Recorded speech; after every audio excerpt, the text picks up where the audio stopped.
महकमा इंसानी हुकूक सिंध में 8 करोड़ रुपए की माली बेज़ाब्तियाँ। वज़ीर इंसानी हुकूक उमर सुमरो ने मामला एंटी करप्शन को भिजवा दिया है। सामान कागजात में लिखा गया मगर खरीदा नहीं गया। बात करेंगे आज़ाद नोहड़ियों से। आज़ाद, बताइएगा 8 करोड़ रुपए कहाँ गए?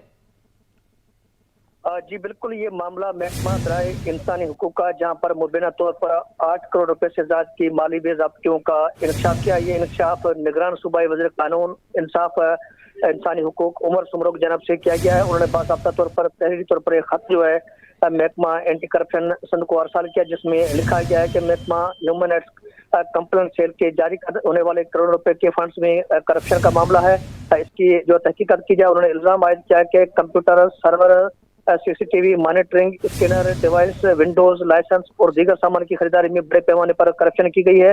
उन्होंने बताया है कि यह सारा सामान साबिक सेक्रेटरी इंसानी हुकूक जावेद सब्तुल्लाह मेहर के दौर में खरीदा गया था, लेकिन रिकॉर्ड में ये सामान दिखाया गया। बाज़ाहिर जमीन हक़ के मुताबिक ये सामान कहीं दिखाई नहीं दे रहा है। उन्होंने मामला एंटी करप्शन को भेजकर मुलज़्ज़म अफसरान के खिलाफ मुकदमा दर्ज करने और तहकीकात करने के भी अहकाम जारी कर दिए हैं। इन्होंने खत में ये भी लिखा है 5 करोड़ से ज्यादा का सामान कागजात में लिखा गया, लेकिन मगर वहां पर मौजूद नहीं है। जबकि दूसरी जानब जब महकमा इंसानी हुकूक से मालूम किया गया तो उन्होंने कहा कि ये स्कीम जो है मजमूई तौर पर टोटल 8 करोड़ रुपए की थी, जिसमें 5 करोड़ 70 लाख रुपए महकमा खजाना से उन्होंने पहली किस्त हासिल की, जिसमें 2.5 करोड़ रुपए खासतौर पर जो इस वक्त भी इन्हें महकमा खजाने के अकाउंट में मौजूद है, लेकिन इन्हें 5 करोड़ 70 लाख में सेमिनार करवाए गए, सोशल मीडिया पर इश्तिहार चलाए गए। जबकि 19 मुलाजमिन की जो कॉन्ट्रैक्ट पर भर्ती किए गए उनको तनख्वाहें अदा की गई। इसके अलावा जो है सेमिनार करवा गया और सामान भी खरीदा गया, लेकिन निगरान वजीर का जो इल्जाम है बेबुनियाद है। लेकिन वजीर ने इल्जाम आयद किया है कि उन्होंने करप्शन किया है, लेकिन इस वक्त भी महकमा ह्यूमन राइट्स के मुताबिक 2.5 करोड़ रुपए महकमा खजाना के अकाउंट में जमे। ताल महकमा इंसानी हुकूक को ये रकम वसूल नहीं की गई है, लेकिन 5 करोड़ 70 लाख रुपए उन्होंने मुख्तलिफ मद में जो है खर्च कर दिए हैं। जी बहुत शुक्रिया आज़ाद, आपने हमें अपडेट किया। कैदियों की अदालत में पेशी का मसला हल हो गया। Chief justice Sindh high court justice Aqeel Ahmed Abbasi की अदालती निज़ाम में इस्लाहात। जेलों से कैदियों के लिए वीडियो लिंक का निज़ाम मुतारिफ करा दिया गया। चीफ जस्टिस अकील अहमद अब्बासी ने जेल में वीडियो लिंक सिस्टम का इफ्तिताह कर दिया। जस्टिस नेमतुल्लाह फुलफोटो भी मौजूद थे। बात करेंगे मुमताज़ जमाली से। मुमताज़, बताइएगा जिद्दत की तरफ एक कदम बढ़ाया गया है? बिल्कुल, हाई कोर्ट की चीफ जस्टिस अकील अब्बासी की जानिब से ये नए असलाती जो है इक़दाम किए गए हैं। सूबा सिंध की अदालती तारीख में ये अहम मोड़ है। कैदियों को अदालत में पेशी का मसला हल किया गया है। Chief justice Sindh high court justice Aqeel Ahmed Abbasi की अदालती निज़ाम में इस्लाहात का सिलसिला जारी है। जेलों से कैदियों के लिए वीडियो लिंक का निज़ाम जो है वो मुतारिफ करा दिया गया है। चीफ जस्टिस अकील अहमद अब्बासी ने जेल में वीडियो लिंक सिस्टम का इफ्तिताह कर दिया है और उस मौके पर जस्टिस नेमतुल्लाह फुलफोटो भी मौजूद थे। अलामिया के मुताबिक जेलों से अब कैदियों की वीडियो लिंक के जरिए अदालत में पेशी होगी। वीडियो लिंक के जरिए कैदियों की अदालत में पेशी से मुकदमा जल्द निपटाए जा सकेंगे, जबकि कैदियों की वीडियो लिंक से पेशी से ट्रांसपोर्ट के अखराजात भी जो है वो कम होंगे। अलामिया के मुताबिक जेलों से कैदियों को अदालत में पेश करने से पैदा होने वाले सिक्योरिटी मसाइल भी जो है वो हल होंगे। वीडियो लिंक के जरिए मुकदमात में पेशी का निज़ाम सूबे भर में लाया जाएगा, जब अदालती फैसलों की तस्दीक। ये बताइएगा कि हर किस्म के कैदियों को ये सहूलत मिलेगी या किसी खास किस्म के कैदियों को जिनको लाना ले जाना जो है वो खतरनाक भी हो सकता है, उनके लिए ये सहूलत जो है वो ज्यादा मुतारिफ कराई गई है?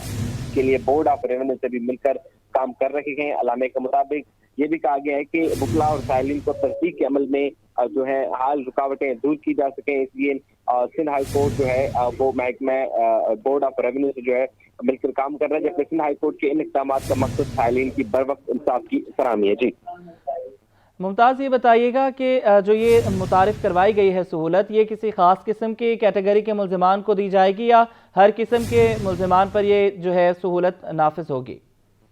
देखिए जी, ये जो है तमाम सूबे भर में ये निज़ाम जो है राइज होगा, लेकिन वो कैदी जो अंडर ट्रायल प्रिजनर हैं, जो अदालतों में होते हैं और उनकी पेशी से मसाइल होते हैं, तो उनको भी जो है ये सहूलियात मैसर होंगी। कुछ ऐसे भी कैदी होते हैं जिनके बेवक्त मुख्तलिफ अदालतों में केसेस होते हैं, जिसमें कुछ हैदराबाद, कुछ कराची और कुछ सखर एक वक्त जो है एक मुल्ज़िम मुख्तलिफ जगह नहीं जाता, उनको भी ये सहूलियात जो है अब वो मैसर होगी। इन सहूलियात से ना सिर्फ ट्रांसपोर्ट के अखराजात भी कम होंगे बल्कि वक्त की भी बचत होगी, साथ ही साथ सिक्योरिटी के जो मसाइल अगर पैदा होने थे वो भी नहीं होंगे। जी बहुत शुक्रिया मुमताज़, आपने हमें अपडेट किया। काठी की मजलिस आमला ने जौहर कंधारी को सदर मुंतखब कर लिया है। काठी की 17 रुकनी मजलिस आमला में 14 अरकान ने काठी का जनरल बॉडी इजलास बुलाने की दरख्वास्त दी। बात करेंगे काविश मेमन से, अपडेट कीजिएगा। बिल्कुल देखिए, Karanji association of trade and industry को नया सदर मिल गया है। काठी की मजलिस आमला ने जौहर कंधारी को सदर मुंतखब कर लिया है। इस हवाले से हम ये देख रहे हैं कि सितंबर 2024 तक ये जो है वो बरकरार रहेंगे। काठी की 17 रुकनी मजलिस आमला में 14 अरकान ने काठी का जनरल बॉडी इजलास बुलाने की दरख्वास्त की थी। इजलास बुलाने के बाद जो अरकान है उन्होंने मुतफ़िका तौर पर यह फैसला किया कि जौहर कंधारी को सदर के ओहदे के लिए मुंतखब किया गया है। एसएम तनवीर, जुबैर छाया, सेनेटर अब्दुल हसीब खान और दीगर ने जौहर कंधारी को मुबारकबाद दी है। इस मौके पर इज़हार ख्याल करते हुए जौहर कंधारी ने कहा है कि ऐसे मुनीर के विजन के मुताबिक बिजनेस कम्युनिटी की खिदमत को मजीद आगे बढ़ाएंगे। कोरंगी सनती इलाके की बेहतरी के लिए भी तमाम तर कोशिशों को बरोए कार लाया जाएगा। इस हवाले से हम देख रहे थे कि जो Korangi association of trade and industry के साबिक सदर है फराजुर रहमान, उनके इस्तीफे के बाद जो है वो निगत अवान को कायम मकाम सदर बनाया गया था, लेकिन अब जो है वो फैसला किया गया है, जो जनरल बॉडी का इजलास हुआ है उसमें कंधारी को जो है वो सदर बना दिया गया है। इस हवाले से हम देख रहे हैं कि फराजुर रहमान ने इंतखाबात में हिस्सा लेने की वजह से अपने ओहदे से इस्तीफा दिया था और अब बहुत शुक्रिया काविश, आपने हमें अपडेट किया। आपको बताएं, शहर कायद में गैस के मसाइल जो कि तो हैं। हल्का 240 लियारी है जहां मकीन गैस की अदम फराहमी के बायस नाला है। इस हवाले से आपको हम अपडेट करेंगे। आगे बढ़ें, इंतखाबात की बात करते हैं। तैयारियां उरूज पर हैं। सिंध हुकूमत ने सिंध पुलिस को 62 करोड़ से जायद के इलेक्शन फंड्स जारी कर दिए हैं। फंड्स को पेट्रोल, खाने, फनी खराबियां दूर करने के लिए इस्तेमाल किया जाएगा। इंतखाबात की तैयारियां उरूज पर हैं। सिंध हुकूमत ने सिंध पुलिस को 62 करोड़ रुपए से जायद के इलेक्शन फंड्स जारी कर दिए हैं। फंड्स को पेट्रोल, खाने, फनी खराबियां दूर करने के लिए इस्तेमाल किया जाएगा। 8 फरवरी 2024 के आम इंतखाबात के इंतजामात। सिंध सरकार ने सिंध पुलिस को 62 करोड़ 54,67,437 रुपए जारी कर दिए हैं। आजाद नोहड़ियों से तफसीलात लेंगे, बताइएगा।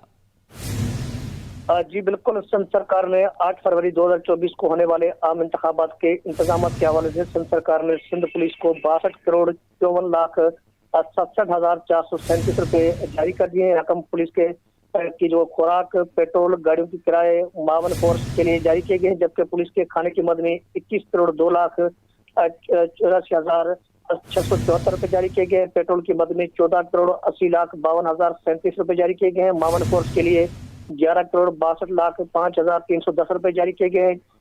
जो है किराए पर गाड़ियां हासिल करने के लिए 5 करोड़ 4,86,066 रुपए जारी किए गए। ट्रांसपोर्ट की मरम्मत की मद में 5 करोड़ रुपए जारी किए गए, जबकि मशीनरी की मरम्मत की मद में 4 करोड़ 4,39,350 रुपए जारी किए हैं। जबकि दीगर मुतफरक के मद में जो है 60 लाख रुपए जारी किए गए, जबकि स्टेशनरी की मद में 40 लाख रुपए जारी किए गए हैं। ये रकम आईजी सिंध पुलिस ने रकम हासिल करने के लिए समरी तैयार करके महकमा दाखिला सिंध को अरसाल की, जबकि महकमा दाखिला के वजीर ने ये समरी वज़ीर-ए-आला सिंध को अरसाल की, जिसके बाद वज़ीर-ए-आला सिंध ने ये समरी मंजूर की। समरी मंजूर होने के बाद में महकमा। बहुत शुक्रिया आज़ाद, आपने हमें अपडेट किया। शहर कायद में गैस के मसाइल जो कि तो हैं। हल्का 240 लियारी के मकीन गैस की अदम फराहमी के बायस नाला है। कहते हैं कि गैस आती नहीं, भारी भरकम बिल आ जाते हैं। दूसरी जानिब लकड़ी और LPG भी कुव्वत खरीद से बाहर होती जा रही है।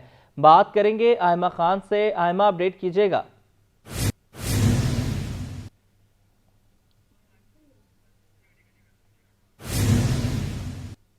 है शहर में एक जानिब जो है वो इंतखाबी गहमा गहमी उरूज पर है। गलियां जो हैं वो परचमों से, सियासी परचमों से जो है वो सज चुकी है, लेकिन जो आवाम के मसाइल हैं वो जूं के तू हैं। इस वक्त हम मौजूद है लियारी हल्का 240 लियारी कुम्हाड़ वारा के इलाके में। यहाँ पे जो है गुज़िश्ता कई बरसों से जो है गुज़श्ता कई बरसों से गैस के मसाइल का सामना है। तकनीकी वजूहात की बिना पर बार बार आपसे हमारा राब्ता मुनक़ता हो रहा है। आपसे दोबारा राब्ता करने की कोशिश करेंगे। PS 119 औरंगी टाउन मसाइल का गढ़ बना हुआ है।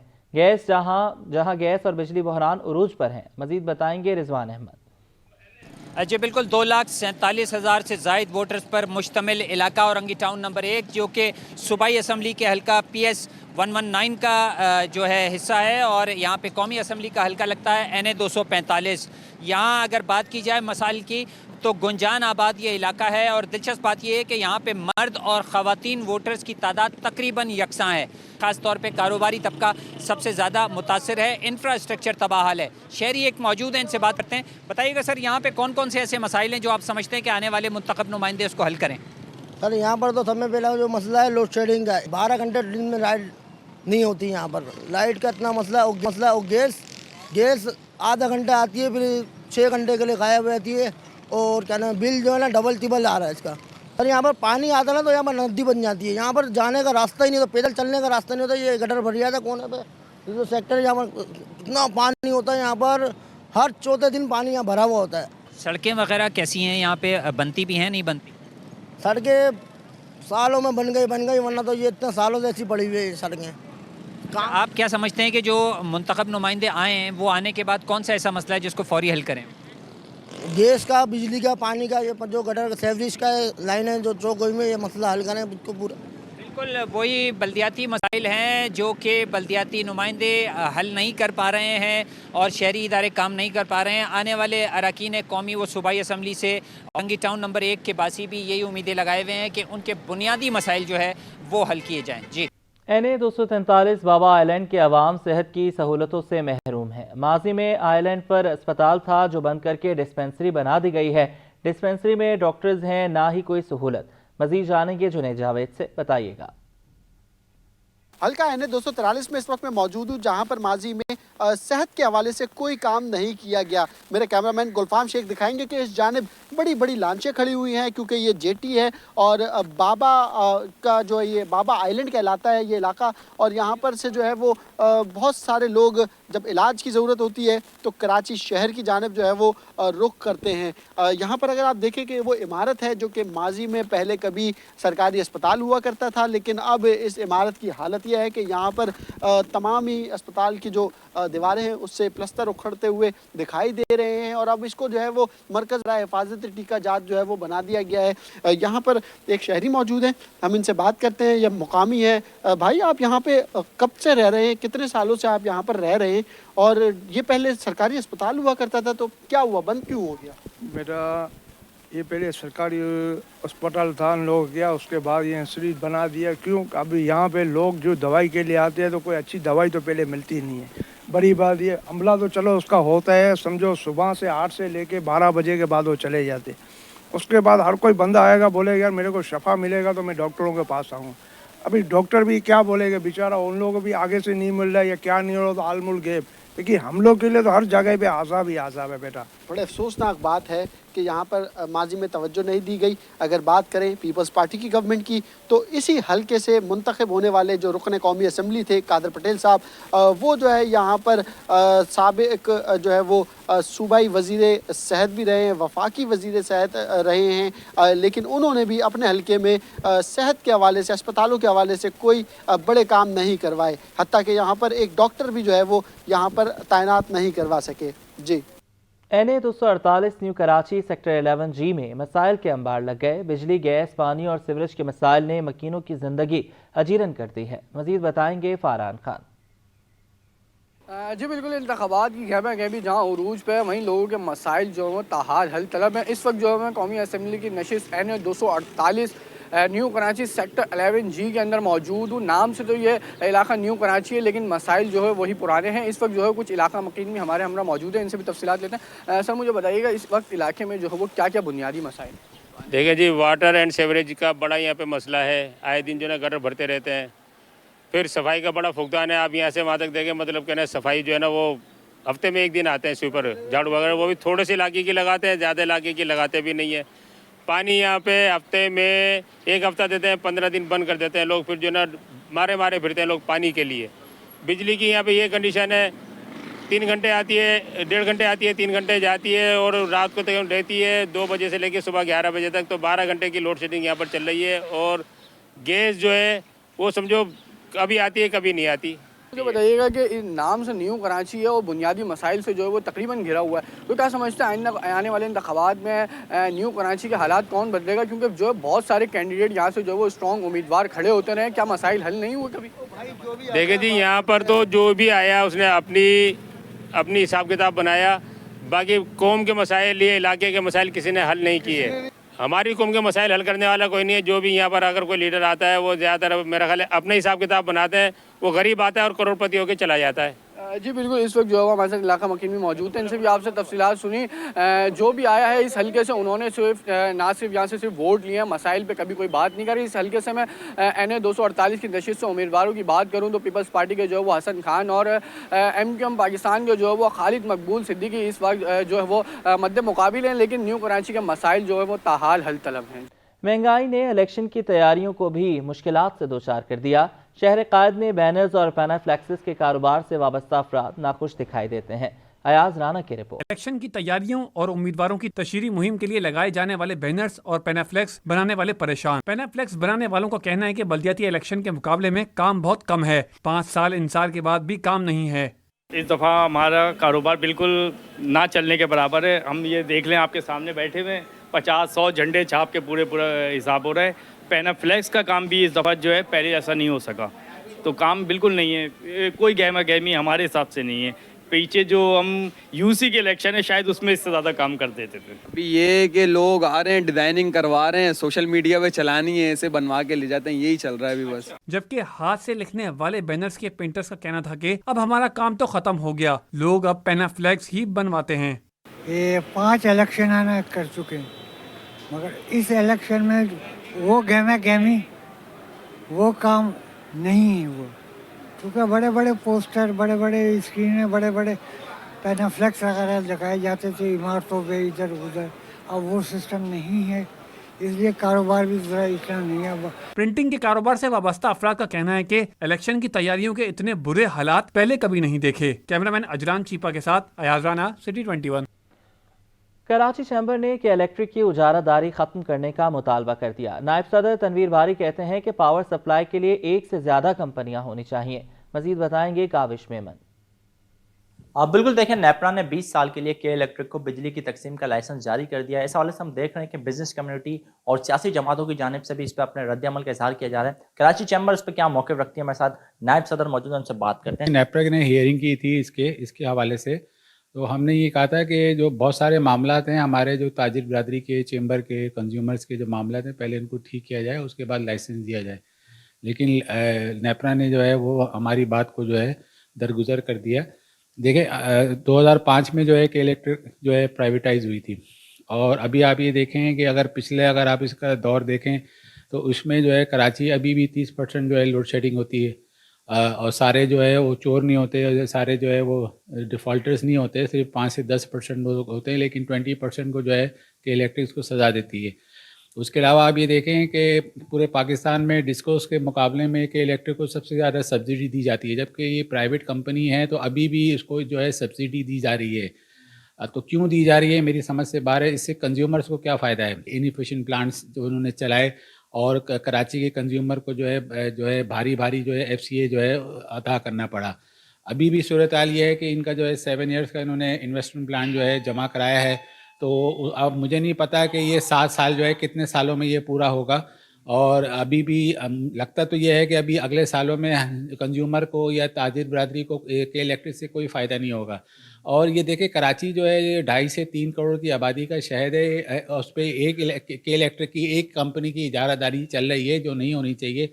यहाँ 1 से ज़ायद कंपनियाँ होनी चाहिए। इस पर अपने मौक़िफ़ का इजहार कर दिया और कहा है कि जहाँ एक जानिब कराची की ताजिर बिरादरी मुख्तलिफ इस पर अपने मौक़िफ़ का इजहार करती रही है कि के इलेक्ट्रिक जो है महंगी बिजली बनाता है, 20 साल का लाइसेंस जारी कर दिया है, तो उस पर चैम्बर ने भी अपने ख्यालात का इजहार किया है। जी, सिंध हाई कोर्ट में पुरानी बकरापीड़ी नौरानी कॉलोनी में 8 मंजिला इमारत बनाने के खिलाफ दरख्वास्त पर समाअत हुई। बात करेंगे मुमताज़ जमाली से, अपडेट कीजिएगा। देखें जी, इस वक्त मैं मौजूद हूँ सिंध हाई कोर्ट कराची में, और आज सिंध हाई कोर्ट कराची में गैर कानूनी तमीरातों से मुतल्लिक दरख्वास्तों पर समाअत हुई। वहीं पर लियारी नूरानी कॉलोनी में जो है 8 मंजिला इमारत जो कि मुबैना तौर पर गैर कानूनी तामीर हुई है, उनके खिलाफ दरख्वास्त पर समाअत हुई है। अदालत ने मुतल्लिका हुक्म को 30 दिन के अंदर इनके खिलाफ कार्रवाई करने का हुक्म देते हुए रिपोर्ट तलब कर लिया। दरख्वास्त गुजार मेरे साथ मौजूद हैं जो कि साबिक काउंसलर भी हैं वहाँ की लियारी के। ये बताएंगे, ये जो बिल्डिंग बनी हुई है ये कहाँ बनी हुई है और कब से आपका केस चल रहा है? सर, ये 2 साल से मेरा केस चल रहा है। मैं अपने इलाके का काउंसलर रह चुका हूँ, और इलाके वालों ने दरख्वास्त दी, उस मुताबिक मैंने जो ना कार्रवाई की। तो बिल्डिंग को इन्होंने काम तो नहीं किया, लेकिन ये वहाँ पर बकरा पीड़ी था, गोबर में ये जगह बनी हुई है, एक जगह झुक भी गई है अपने हिसाब। बिल्डिंग झुक गई है? जी हाँ, एक तरफ से झुक गई है सर। ये दूसरे इमारतों को जो नुकसान दे रही है, दूसरे इलाके वाले भी इसमें बड़ा जो है तकलीफ में, इस इलाके वाले बड़ा नाजायज़ तरीके से बिल्डिंग बनाए। 2 साल हो गया मेरे केस को सर, ये केस मेरा चल रहा है। 2 साल हो गए आपने दरख्वास्त दी, कोई कार्रवाई नहीं हुई अभी तक? नहीं सर, कार्रवाई कुछ भी नहीं हुई। एक बार थोड़ा सा टूट-फूट हुआ था, लेकिन उन्होंने फिर दोबारा बना दिया, पैसे खिला के SBC वालों ने दोबारा इसको बना दिया। ठीक है, बहुत शुक्रिया। देखिए जी, इनका यही कहना है कि 2 साल हो गए इनकी दरख्वास्त को, लेकिन ताहाल कार्रवाई नहीं हुई और जो बिल्डिंग है वो एक तरफ से टेढ़ी भी हो चुकी है और किसी भी वक्त ये बिल्डिंग गिर सकती है, ये इनका मौक़िफ़ है। लिहाजा आज अदालत ने 30 दिन की मोहलत दी है और 30 दिन के अंदर इस बिल्डिंग के खिलाफ कार्रवाई करते हुए आइंदा समाअत पर पेशरफ्त रिपोर्ट तलब कर ली है। जिला शर्की का NA 238 मसाइल का गढ़ बन गया, जहां जगह जगह कचरे के ढेर और गंदगी के अंबार लगे नजर आते हैं। बात करेंगे इस हवाले से ताहा मलिक से। ताहा, बताइएगा। गिफ्ट है आपका, स्कूल जा रहे हो ना, बेहतरीन। ताहा से हम बात करेंगे। जिला शर्की का NA 238 है, मसाइल का गढ़ बन चुका है। जगह जगह कचरे के ढेर और गंदगी के अंबार लगे नज़र आते हैं। कराची भर में इसी किस्म के मसाइल हमें देखने को मिल रहे हैं। इंतखाबात करीब हैं, लेकिन गंदगी, सीवरेज के मसाइल, गैस का बहरान, बिजली की बंदिश, तमाम मसाइल जूं के तूं हैं। कराची वाले अब भी सरकारी नुमाइंदों की तरफ देख रहे हैं कि कोई आए, उनके मसाइल हल करे। NA 238 में भी यही मसाइल हैं, जगह जगह कचरे के ढेर और गंदगी के अंबार लगे नजर आते हैं। ताहा मलिक से राब्ता हुआ है। ताहा, बताइएगा इस इलाके में मजीद क्या मसाइल हैं? जी बिल्कुल, देखिए अगर हम बात करें NA 238 ज़िला शर्की की, तो ज़िला शर्की के अंदर इसके अंदर इस वक्त जो है वो मसाइल के अंबार लगे हुए हमें नज़र आते हैं। ज़िला शर्की के अंदर अगर हम अवामी मसाइल की बात करें तो जगह जगह गंदगी के जो ढेर हैं वो हमें लगे हुए नज़र आते हैं। जगह जगह कचरा कुंडियों में कचरा पड़ा हुआ हमें नज़र आता है। साथ ही गंदा पानी जो है वो सड़कों पर बहता हुआ हमें नज़र आता है। यहाँ पर हमारे साथ आवाम मौजूद है, उनसे मज़ीद गुफ्तगू करते हैं। सर, मुझे आप बताइएगा कि आपको किन मसाइल का सामना है और क्या क्या जो है इस हल्के के मसाइल हैं? सबसे पहले जो है ना, ये यहाँ पे गटर लाइन भरती है, पानी बहता है, नमाजियों को आने जाने में परेशानी होती है। हम लोग इस चीज़ से बहुत तंग हैं। और दूसरा मसला ये है हमारा कि पूरे 6 महीने हो गए हमें गैस का जो है ना नुक्ता तक नहीं मिला। और महंगाई का ये आलम है कि गरीब आदमी पिस के रह गया, कारोबार है नहीं, हर आदमी इस टाइम पे परेशान है। खुदा है, हम अपने हम वतनों पाकिस्तानियों से अपील करता हूँ कि आप जो है इस पे तवज्जो दें और रहम और करम करें हमारी हालत पे। और इससे ज़्यादा आपको जो है ना मैं कुछ देखिए, हमारे साथ आवाम मौजूद थी, उनका कहना था कि गंदगी के साथ साथ जो है वो गैस के मसाइल भी जो है वो काफ़ी ज़्यादा हैं। 6 महीने से इनका कहना है कि 6 महीने से इन्होंने गैस की यहाँ पर शक्ल भी नहीं देखी। यहाँ पर और भी लोग मौजूद हैं। बहुत शुक्रिया ताहा, आपने हमें अपडेट किया। शहर कायद में काले बादल छाने लगे हैं। मौसम का अहवाल जानेंगे अक्सर शाहिद से, बताइएगा। जी बिल्कुल, शहर कराची में ठंडी लहर के बाद जो है वो बादल भी बरसने लगे हैं। शहर कराची में रात और सुबह सवेरे जो है वो हल्की फुल्की बारिश रिकॉर्ड की गई है। IE चंडीगढ़ रोड, सदर के अतराफी इलाके और कोरंगी समेत जो है वो मुख्तलिफ मकामात पर सुबह सवेरे हल्की फुल्की बारिश हुई, जिसके जो है वो आज और कल भी इम्कानात जो है वो जारी हैं। आज शाम में और कल जो है वो बारिश जो है वो रिकॉर्ड की जा सकती है। बात करें हवा में नमी का तनासुब जो है वो इस वक्त 63% है। शुमाली मशरकी सिंध से समेत जो चलने वाली हवाएँ हैं वो इस वक्त 6 से 8 किलोमीटर की रफ्तार पर हैं। अगर बात करें इस वक्त कराची का दर्जा हरारत क्या है, तो कम से कम दर्जा हरारत जो है वो 18 सेंटीग्रेड तक जाने का इम्कानात है, जबकि ज़्यादा से ज़्यादा सेंटीग्रेड जो है वो 25 से 27 सेंटीग्रेड जाने तक के इम्कानात हैं। बारिश के बाद जो है वो शहर कराची में ठंड की शिद्दत में जो है वो इजाफा हो जाएगा। लेकिन अगर हम बात करें कि कराची में आलूदगी के ज़र्रात जो हैं वो अब तक जो है वो छाए हुए हैं, जो कि इंसानी सेहत के लिए इंतहाई ख़तरनाक हैं। तिबी माहिरीन जो है वो ऐसे मौसम में जो है वो ऐसे ऐसे सीज़न में मास्क पहनने की जो है वो तजवीज़ करते हैं। हम ये देख रहे हैं कि शहर का मौसम जो है वो बड़ा अच्छा है, लेकिन अगर बात करें आलूदगी की ज़रात की तो वो इस वक्त 185 पार्टिकुलेट मीटर हैं, जिसकी वजह से जो है वो इंसानी सेहत के लिए ख़तरनाक है। लिहाजा बारिश के जो इम्कानात हैं वो कल तक जो है वो बताए गए हैं महकमा मौसमियात की जानिब से कि कराची के मुख्तलिफ मकामात पर जो है वो आज शाम और कल जो है वो बारिश के इम्कानात जारी रहेंगे।